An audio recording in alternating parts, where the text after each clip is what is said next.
The longer you remain silent when somebody spiritually and psychologically violates you, the longer you allow that energetic contract of that spiritual seal to remain active.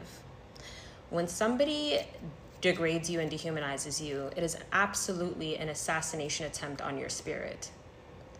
And that is why you'll find that when you don't speak up for yourself, the trauma gets replayed. You keep on reenacting it, and you keep on having the same experience with multiple people.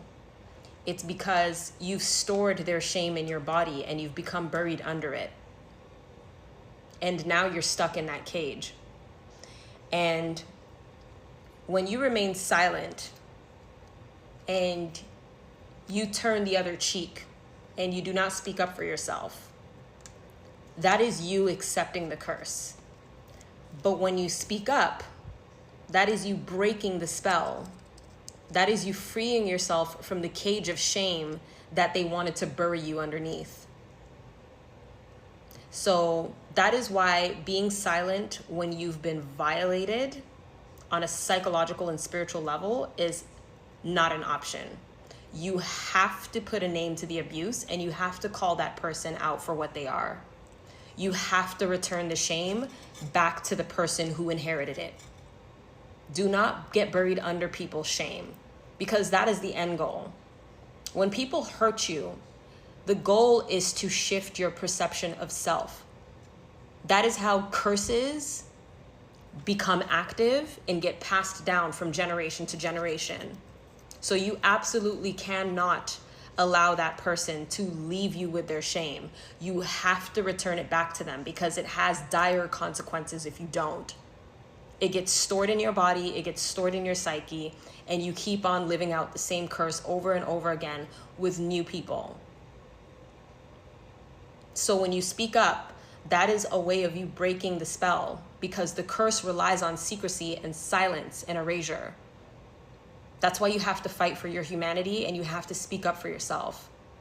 You have to let the person know that you're a human being. This is not okay. I do not accept this treatment, and I will not allow you to bury me under your shame. What you did was shameful, and I'm returning your shame back to you. There's healthy ways to do this. I'm not saying you have to be destructive and you have to be callous in the way that you move, but you have to take justice into your own hands when your soul is on the line. And I'm telling you this because I've experienced this firsthand. Silence is you accepting the dehumanization and the diminishment of your spirit.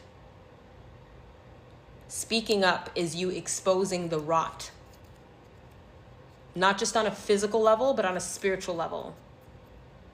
Unmasking the demon